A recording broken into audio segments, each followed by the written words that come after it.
안녕하세요. 이번 강의 시간 페이지 97페이지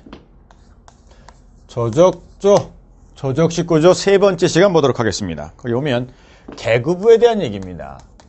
이 계구부에 대한 내용이 왜 구조기준 등에 관한 규칙이 있냐면 가장 큰 문제가 벽돌조의 문제는 이 수직균열이에요. 균열이 많이 가는 부위가 어딘가 하면 계구부입니다. 그러다 보니까 계구부 여기에 다른 구조기준 내용이 많은데 다 숫자입니다. 숫자를 좀 외우셔야 되는데 98페이지 보면 기역번 각층의 대림벽으로 구획된 각벽에 있어서 밑줄입니다. 계구부의 포각계는 벽 길이의 2분의 1 그거 하나 외우시고 니은번 하나의 층에 있어서의 계구부와 바로 위층에 있는 계구부와의 밑줄이요. 수직거리는 600mm 이상. 2번 저적식구조인 벽에 설치하는 계구부에 있어서는 각 층마다 그 계구부 밑줄이요. 상호간 또는 계구부와 대림벽과의 중심과의 수평거리는 벽 두께의 2배 이상. 그 다음 3번 폭이 1.8m 넘는 계구부 상부에는 철근 콘크리트 구조의 윗임방보 설치. 네 번째 4번 저적식구조인 내연민창 또는 내연삭기창은 철골 또는 철근 콘크리트로 보강. 여기까지입니다. 그러면 그걸 외우세요 그래야면 안 외워집니다. 정리해 드릴게요. 기본적으로 저적식구조는 단순하게 지을 때는 2층까지만 지라고 합니다. 창문 내죠. 이쁘게 창문도 내고 출입문도 내도록 하겠습니다. 이랬을 때 98페이지 맨 위에 있는 기역번 얘기입니다. 기역번을 보려면 대림벽이 뭔지 좀 정리를 해야겠습니다. 대림벽이에요. 대각으로 이웃 린자입니다. 이웃한 벽을 대림벽이라 부릅니다. 그러면 98페이지 맨 밑에 대림벽 용어 정리 보죠. 저적조 벽체에서 밑줄이요. 서로 이웃한 두 개의 마주보는 벽 또는 또 밑줄이요. 직각으로 교차하는 내력벽 이런 거네요. 예를 들어서 건물의 구조가 이렇게 되어 있다면 이놈의 대림벽은 누굴 거냐? 그러면 직각으로 교차돼서 이웃하는 벽이니까 이놈과 이놈이 대림벽입니다. 그럼 예를 들어서 이놈의 대림벽은 누구냐? 얘가 아니라 직각으로 이웃해서 직교하는 벽이니까 이놈과 이놈이겠죠. 그럼 말 그대로 예를 들어서 방해 구조가 이렇다면 대림벽이란 얘기는 이놈의 대림벽은 이놈과 이놈이고 이놈의 대림벽은 이놈과 이놈이고 이놈의 대림벽은 이놈과 이놈 이놈의 대림벽은 이놈과 이놈이에요. 결국은 대림벽으로 구획됐던 얘기는 사각형이란 얘기겠네요. 그죠? 그러면 갑니다. 대림벽으로 구획됐을 경우 전체 계구부 폭의 합계는 이놈과 이놈의 합계는 아무리 길어봤자 벽 길이의 2분의 1. 그림으로 암기하시는 게 편합니다. 즉 창문이나 출입문을 합쳤을 때 길이는 아무리 길어도 벽 길이의 2분의 1. 그 다음 니은번입니다. 니은번 위층과 아래층 수직거리는 적어도 600mm 60cm 이상 떨어뜨리세요. 시험에 원래는 600mm로 나오기가 쉽지만 60cm로 나올 수도 있습니다. 그 다음 대림벽과 계구부 상호간 또 계구부 상호간 이러한 수평거리 상호거리는 아무리 좁아도 벽 두께의 2배 이상 떨어뜨리시기 바랍니다. 그죠? 그 다음 계구부의 폭이 1.8m가 넘는다는 얘기는 굉장히 넓은 겁니다. 1.8m가 넘는 경우에는 철근 콘크리트 또는 철골로 만든 임방보를 설치하시기 바랍니다. 왜? 무너지니까요. 즉 상부 하중을 균등히 배분하겠다는 겁니다. 이거 본 적이 있으시냐면 있습니다. 지나가다가 아파트는 없고요. 단독주택가의 창문을 보시면 창문이 있으면 위에 보면 돌 같은 걸로 이렇게 해서 이렇게 만들어 놓은 게 있을 겁니다. 이게 윗임방, 아랫임방입니다. 됐습니까? 보신 적이 있어요. 또 밖으로 내연민창이 있어요. 지금 별로 없지만 옛날에 보면 이렇게 창문이 나와 있어서 벽돌 놓은 게 있을 겁니다. 벽돌로만 하면 무너질까봐 여기를 보강하시기 바랍니다. 보강합니다. 이렇게 하면 계구부에 대한 내용이 정리가 될 겁니다. 그러면 임방보에 대한 용어의 정의가 10회 때 나왔었는데 98페이지 맨 밑에 13번 임방보 용어 좀 보죠.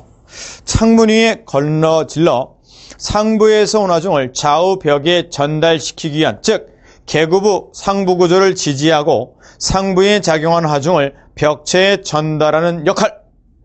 2번, 인방부는 현장 타설 콘크리트 부원업계 또는 기성 콘크리트 부재로 하고 양끝을 벽체에 20cm 이상 걸쳐 위에선 하중을 전달하도록 충분하게 됩니다. 왜? 양쪽으로 빼야지, 물리게 해야지. 그냥 계구 폭에 맞추면 그냥 무너질 수 있으니까 양쪽으로 빼시기 바랍니다. 여기까지 정리하시기 바랍니다. 오른쪽 99페이지 오면 대림벽과 인방부에 대한 그림이 있을 겁니다. 7번, 홈팍입니다. 우리가 기본적으로 철근 콘크리트 건물에서는요, 미리 전선을 집어넣을 금속관이나 플라스틱 파이프를 배관합니다. 그런데 벽돌 쪽에서는 그게 안 돼요. 그래서 전선이나 배관을 매립하기 위해서 홈파기를 합니다. 현실적으로는 잘 안 하지만 예외적으로 할 수 있기 때문에 미리 구조 기준에 관한 규칙상의 내용을 정리해 놓습니다. 홈파기는 전선이나 배관 등을 매립하는데 가로로 파는 게 가로홈이고 세로로 파는 게 세로홈입니다. 중요한 건 가로홈은 잘못 파면 무너집니다. 얘가 더 주의를 기울여야 됩니다. 그러면서 홈의 깊이는 너무 깊하면 무너지니까 아무리 그래도 벽 두께 3분의 1 이하로만 하여야 합니다. 그래서 외우기는 쉽습니다. 어떻게 외웁니까? 옛날에 보면 왜 말장난 많이 했죠? 뭐 어디 가삼, 오삼 이런 거 있지 않습니까? 그래서 가삼이라고 외웁니다. 즉 홈파기 중에 가로홈이 중요하고 깊이는 벽 두께의 3분의 1. 어떤 분이 그러시더라고요. 너는 너무 앞글자를 많이 딴다. 당연합니다. 왜요? 간단하게 외워버려야지. 이걸 언제까지 또 이거를 귀찮게 달달달 써서 외우겠습니까? 자주 반복해서 그냥 암기해버리면 됩니다. 좋습니다. 그러면 99페이지 핵심 문제 보도록 하죠. 조적 벽체에 대한 설명으로 옳지 않은 것은 1번, 벽돌 벽체에서 지표면에서 10에서 20cm 높이의 방습층을 수평으로 설치합니다. 지표면 위에 수평 방습층. 2번, 벽돌 벽체의 최소 두께는 아무리 작아도 150mm, 15cm 이상으로 당의 벽 높이의 20분의 이상. 맞네요. 3번, 계구부 상부에 인방부를 설치할 경우에는 좌우 지지벽이 20cm 이상 물리도록 해야지 폭에 딱 맞추면 안 됩니다. 4번, 조적도 내력벽에는 그 춤이 벽 두께 1.5배 이상인 철골 또는 철콘 테드립을 설치하세요. 5번, 각 층의 대림벽으로 획된 각 벽의 계구 폭약계는 벽 길이 1.5배예요? 말도 안 되는 거죠. 어떻게 해요? 2분의 1, 0.5배 이하로 하시기 바랍니다. 정답은 5번. 넘어가서 100페이지입니다. 요즘에는 여기에 있는 벽돌 쌓기 주의사항 여기서 많이 내고 있죠. 벽돌 쌓기 주의사항. 아무래도 시방서에서는 이러한 뭐랄까요 숫자보다는 여기에 있는 유의사항들에서 많이 낼 수밖에 없을 겁니다. 갑니다. 쌓기 주의사항. 양가로 1번. 미축입니다. 내력벽에는 통줄루는 절대로 피합니다. 됐습니까? 벽돌은 내력벽에서는 절대로 통줄루는 하지 않습니다. 또 도면 및 공사 시방서에 정한 바가 없을 때는 이런 표현 나오면 살포시 무시해버리기 바랍니다. 요즘 애들 말대로 디스해버리세요. 미축입니다. 영식 또는 화란식 쌓기로 합니다. 왜요? 영식 및 화란식 쌓기는 통줄루를 만들지 않고 막힌 줄로만 만들기 위해서 영식 쌓기에서는 벽끝이나 모서리에 이어토막 또는 반절, 화란식 네덜란드 쌓기에서는 치료토막을 사용하거든요. 그래서 양가로 1번 가지고 14에 떼낸 거고요. 양가로 2번.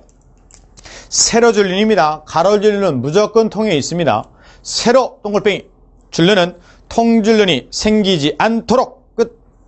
양가로 3번. 벽돌은 각부란 얘기는 각 부분이 동일한 높이로 쌓아 올라가고 벽면의 일부 또는 국부적으로 높게 쌓지 마세요. 한쪽만 싹 쌓아 올라가면 하중이 편중되겠죠. 그러면 부동치마에 의한 균일이 발생할 거니까 똑같은 높이로 쌓아 올라가라는 얘기입니다. 양가로 4번. 벽돌의 하로 쌓기 높이는 최대 1.5m 이내, 표준 보통 1.2m 정도로 합니다. 모르타르 구전에 큰 압력이 가해지지 않도록 합니다. 그러면 양가로 4번. 벽돌을 하루에 쌓는 높이. 높이가 최대가 1.5m, 표준이 1.2m인데 왜요?